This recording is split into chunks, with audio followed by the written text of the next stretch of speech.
Hey guys, welcome back. This is the second part of this USL Cheaters episode 1. This is going to be the methodology section. We had a lot of people who were really questioning the methods we used in the previous video. So I decided to do like a B-side that would go in depth about the method that was used to detect this particular player. We've got a lot of criticism on YouTube and Reddit about that particular method, but I've taken some sample comments here, but you can, feel free to check the posts or whatever to make sure, I didn't just choose the worst ones. I basically chose what seemed to be the best contenders for criticism. So I'm going to read through these and use a couple of example replays, including one replay that I did not show, but also showing Panda Bear Me. I didn't show it in the last video. We'll use that, benchmark it against some other things to really prove this point. Now, I'm going to go through all of the criticism here real quick, and then we'll get into the game. Beginning with Shark Tits. He says, the type of conclusive evidence you need to look for to pin someone as a cheater are auto-injects, looking into dark space, and consistent blind build order counters. If you're trying to decisively prove that that different players are playing under the same name, or one guy is playing on two accounts, you need IPs or Skype conversations to sway a neutral opinion. Well, at first he's talking about map hacks, but I think he realizes that. So, he's not asking for us to show this guy looking around in the darkness or whatever. He's just saying you need concrete evidence, and implying that this methodology is not concrete evidence. What he says would be acceptable evidence is an IP address, which we have no method of obtaining. Battle.net will not release it to us per their end user license agreement. And Skype conversations. Well, no members of XIG have come with recorded Skype conversations to report this to us. So those are basically, if you only use those as your two options, you're basically saying, hey, cheating's going to happen and there's nothing we're going to do to stop it. UASL does not have that policy. We're coming up with innovative new ways to detect cheaters if and when we have suspicion to believe they are there. And that's kind of what this video is going to be about, explaining that methodology a little further. Second post, there's only 3 of them that I'm going to read here, so bear with me just one second, was why don't you download some replays from both players to make sure they don't use the same hotkey setup. They're on the same team, it is possible that they just play similarly. Well, this video is also going to prove that even players from the same team don't hotkey their units exactly the same. It's not even that, someone puts their main hatchery with their natural hatchery on one hotkey. That's not what we're looking at. It's what hotkey is it. It's decision making behind those hotkeys, that sort of thing. Because, players do switch teams. Teams don't require, hey, you have to use our hotkey setup. No. People use what works for them, what they're most comfortable with, what they're most used to, what they've practiced the most. You're not just going to change this up because you switch accounts. That's a lot of hard work to learn 2 different styles, and you could just spend all that time getting good with one style.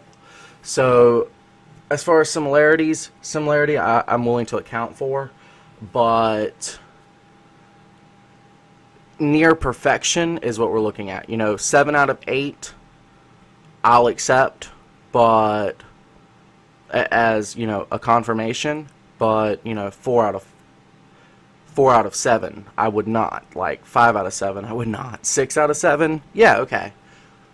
That's how close. We're looking for like a 90% degree of certainty here. I'm not trying to slander anybody or anything like that.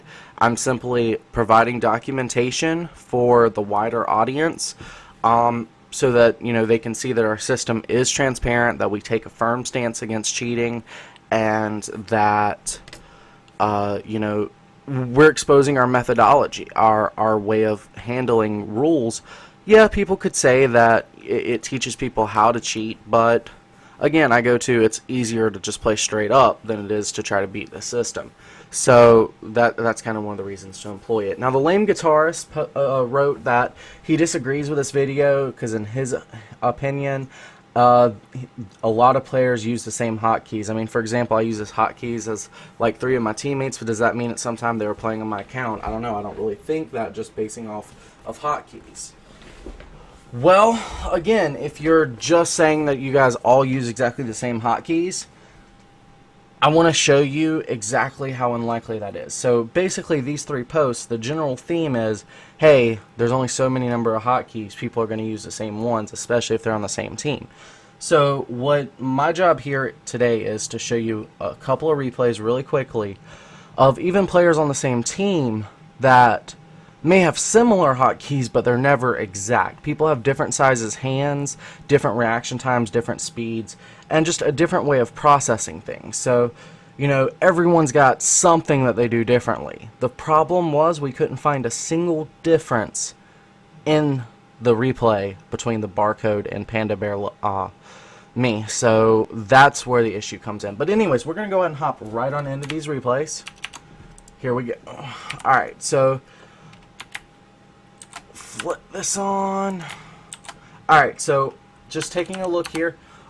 We've still got the same hotkey setup. We've got this one Overlord being bound to 1, 2, and 3. He'll rebind his next Overlord to 3, the one he makes on 9. Let's just flip it and look at his opponent. This is a ZVZ after all. See the difference? He's got this hotkey on 1, same Overlord on 4, and then 5 is his hatchery. So even though they're playing the same race, you already see differences. You've got a redundant key here, 4 and 5 are the same thing, and then you got 3 redundancies. Here you only have 1 redundancy. Redundancy is something we're looking at a lot because that's a stylistic thing. It serves no purpose to have this Overlord on 1, 2, and 3 hotkeys, and this hatchery on 1 and 2. Now obviously this will make it easier to shift add, but his opponent not doing it. And they play the same race, but they're not the same team. So we'll be looking at the team aspect of things momentarily, but for the moment, I just want you to bear in mind, like, there are a plethora of options. Just because you play Zerg does not mean you have to have the same hotkey setup. Alright, so speed this up faster ×2, and we're looking for the next piece of evidence. That'll be basically when he goes to build the pool, but yeah, see, he adds that Overlord to 3. Take a look at his opponent. His opponent adds it to 2. So again, it's not the fact that he rebinds his second Overlord. That's standard. It's what key does he bind it to? Does he create a redundancy? Where does he put it? Etc. etc. Again, we have Wyuf or Wolf. I'm not sure how that's pronounced. This Overlord is on 1 and 4. His hatchery is on 5, and his second build Overlord is on 2. So again, there's just small differences. Again, I'm just trying to expose that there are a plethora of options here. And going on through it, he's going to rebind whatever he uses to build his pull, which should, see, he binds that to as a building drone. Okay, I'm going to flip to his opponent so that you can see similarly. His opponent doesn't do that. He's grabbing this manually and not rebinding at all. Actually, it looks like he's going hatch first. But again, not a rebind. There's no rebinds here. Whereas we have already established that Panda Bear Me / Barcode will rebind whatever he's building, whether it be a pool or a hatchery. See how this this drone is bound to 1 and being rallied here. That's because it's going to be expand. He always does that, either the Barcode or Panda Bear Me. Now, this is a technique. This is not, oh, he uses a hotkey for 1 to control a unit. Yeah, you can oversimplify it and go that far. But look at it in specific. This is a specific technique that this guy's like, okay, control 1, I'm only building something. Who cares? That's why this is special. That's why this is unique. Alright, so basically we've exhausted this replay. I don't want to go through every single little thing that this guy repeats. Obviously, you know, we're seeing some techniques here. Well, actually, you know what? We will go through this whole replay, and then we'll just kind of skim through the next couple. But again, just small stylistic things. See, he adds his hatchery to 4, or he adds his second hatchery to 4. Well, let's again flip to his opponent. His opponent adds the second hatchery to 5. Again, they're doing the same technique, they're just using a different hotkey. So even a small difference in the technique itself, as in which hotkey you're using, would be acceptable. But the Barcode from XIG and Panda Bear from XIG are using exactly the same technique on exactly the same hotkey. The chances of that are similar to about the number of possible games on a chessboard. It's like 1 in a Google. If you don't know how much a Google is, Google it. Alright, so continuing along here.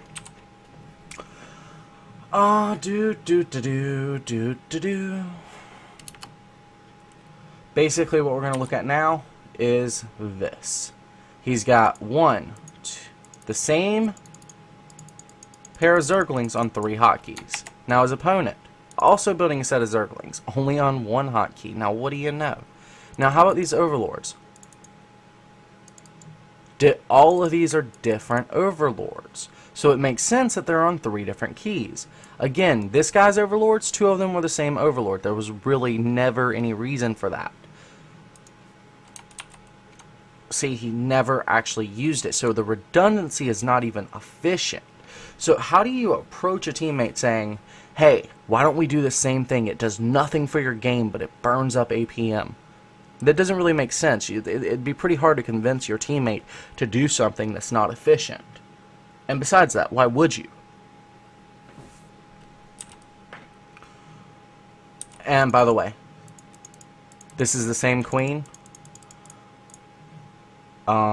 I can understand why he does this 5 and 6 though. He's basically just holding a space for it for his second queen because he doesn't like to have them on 1 hotkey.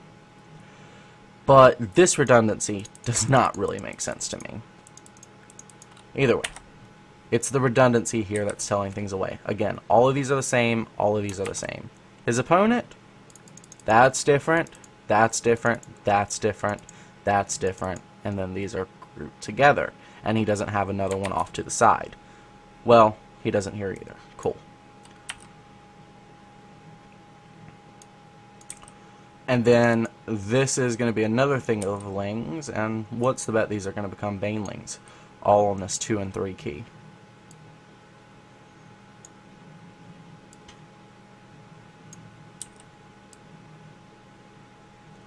Alright.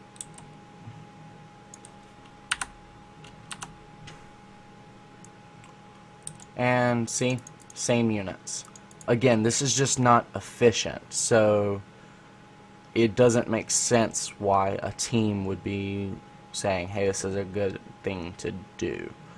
And again, flipping over here, his opponent when making Banelings, again, only on 1 hotkey. I don't understand the 2 hotkey thing. And I imagine, I have not seen this replay yet, but I imagine that these queens will be bound to 3 together once he sees this attack. Yep, see, there it is.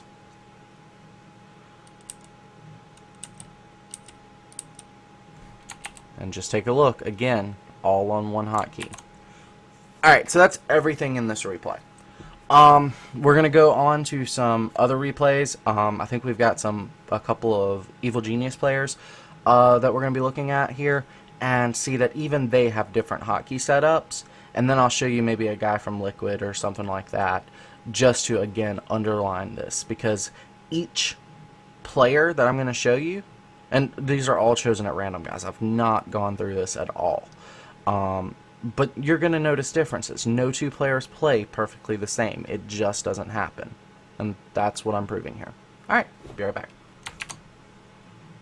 Alrighty guys, so this is an older game of Revival. It's on Daybreak, so it's a little bit older, but it's still going to serve our purposes for hotkeys. And we're just going to look at, again, his redundancies, where he puts his overlords, exact same comparisons we were making to the other guy. And just showing you that there's a bunch of different options. Yeah, some people don't even do some of the actions that the XIG player was taking. And again, already kind of made the point that some of the actions he was doing were not necessarily efficient. He may do them for a certain reason, but those are reasons only he understands. So the fact is, it's not something all players are doing. And I don't have access to another XIG replay, otherwise, I would gladly review that, but it still would not prove whether this guy is indeed cheating or indeed not cheating. So we kind of have to go with what we're working with here. Anyways, here are the comparisons. Alright, so very first Overlord, here on 4. He does, however, have some redundancies in his hotkeys. He's got a hatchery, hatchery, hatchery, hatchery. All the same hatchery. So again, we're looking at redundancies as well. Why does he hotkey these here? No idea. But, that's what he's doing. Okay, so his units begin on 6. He's not, that's another Overlord. So he's not putting them right consecutively. He's not doing any of that. He's still hotkeying his first 2 Overlords, but he chooses to place them on different hotkeys. And just speeding on through this. Okay, so let's back up just a second. Spawning pool goes down. Again, we're looking to see, does he hotkey a drone in order to lay it down? Nope, no hotkeys. You can see that clearly. So again, that's something just that guy does stylistically. It's the stylistic aspect of macro that gives it away.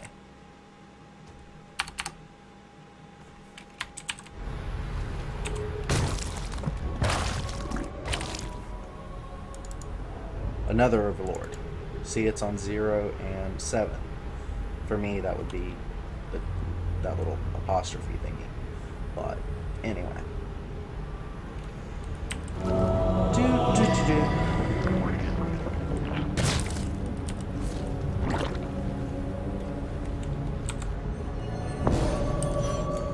He does send a scout, his second drone.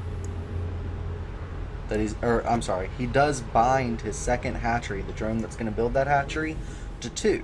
So again, completely different hotkey setup that is dependent towards revival. And check out these links. He actually doesn't have those bound to anything at all. Still doesn't, still isn't binding them, Finally binds them here to to Control Group 5. So again, stylistic towards revival. And I mean, this is all kind of just proving itself. There's no reason to go through this whole replay. We're going to now look at a teammate of his, I believe it's Jaedong, and see how Jaedong hotkeys his stuff. Okay, so yeah, this is going to be Jaedong, and before we even start this, I want to go ahead and say, some people may try to counter this this methodology by saying that revival comes from TSL. He's not truly an EG player or something like that. Well, he did join EG on December 10th, 2012. So it's been just shy of a year now. And this is a up-to-date game. So, I'm sorry, that wasn't, last game was the revival game, and that was not an up-to-date game. Now we're looking at an up-to-date game from Jaedong. So one could say, well, maybe he had learned that from TSL. Well, the same logic would apply to Panda Bear and the Barcode. Each of them would have different histories. Now we're looking at Jaedong, who was a Brood War player. So in a lot of ways, Brood War, just the muscle memory from being an amazing god at Brood War, he's probably going to use some Brood War-esque control groups just because of his experiences. And every person has different experiences again, so that's why everyone's hotkeys and decision making at some level are unique. Yes, you may share similarities, but they will be unique to you. And again, these are 2 EG players now, and let's see the differences in them.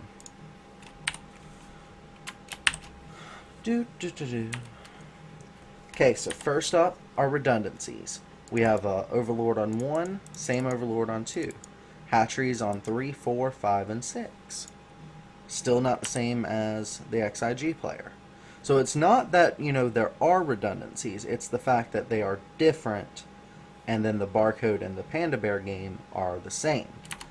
That's where things kind of get confusing. Now, check this out. We have Jaedong binding a larva to 3 and a drone to 1. Well, that's unique. This larva becomes a drone. Then he does it again with an Overlord. It's like he's always rebinding the next larva. So again, that's unique to Jaedong. That's a Brood War thing, in fact. Because you didn't have... It was a lot easier to... It was a lot harder to select larva in Brood War. So hopefully you're seeing that, nothing is ever going to be the same. Let's continue this a little bit. Just a little bit. Let's take a look. What about this drone? It's still 1. Why is it 1? We're going to find out why it's 1, I'm sure. Well, this right here was a spawning pool. Guess what? He didn't bind that anywhere. He did not build the one he had bound with. So this is not the same thing the XIG player or players was doing. By the way, notice something else. There's been a second Overlord built. One's here, one's here, but they're not all 3 locked here. Never have been. So that was similar to something that was unique to the XIG player. Well, let's take a look at something here. 1 and 6, they're the same. Same drone. That's for the hatchery. So that Jaedong does same as the XIG, but does that mean they're the same player? Jaedong is the same player as Panda Bear Love? Or Panda Bear Me? No, no. They just have one thing in common that they do. That's acceptable because it's 1 or 2 things. Hopefully you're beginning to see the long list in the A side, the original video, why that was unique.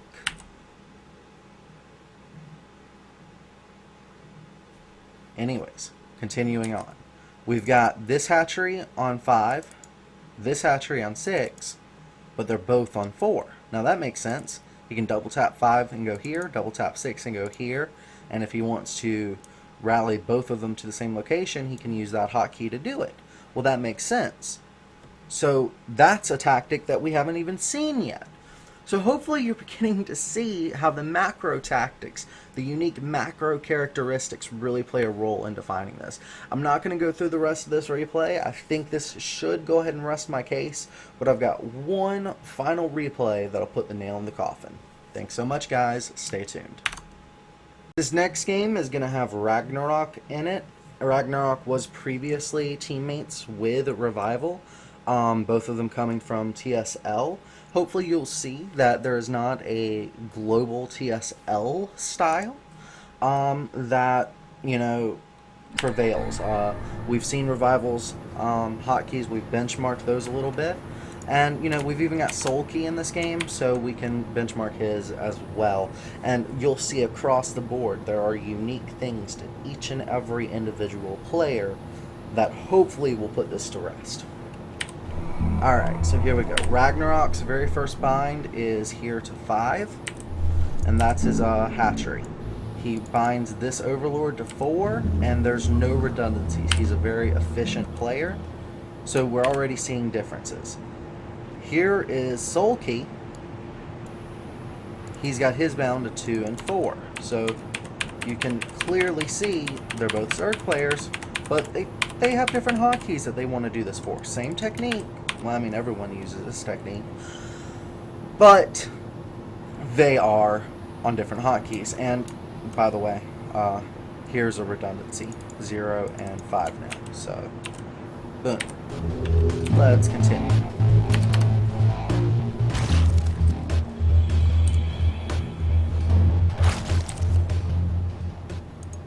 Larva has been bound. Larva also bound here. So this is something you see at the higher levels that's reasonable. Also, I think I know Sulky has some background in Brood War. Ragnarok may as well.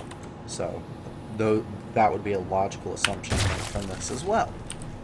And then, boom. Overlord. Overlord. They're bound, different hotkeys. But they're not all spammed across once.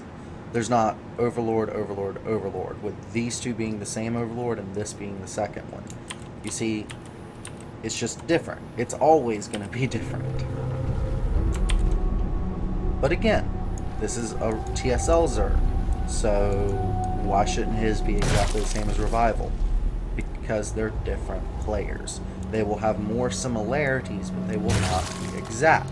When you get something that's exact, and you can list 5, 6, 7 different points that are exact, that's when you have something suspicious. Check this out. This drone, bound. It's going to become a hatchery. But check this out. Pull was not bound. So remember the barcode and the Panda Bear meme. He bound both the spawning pool before building.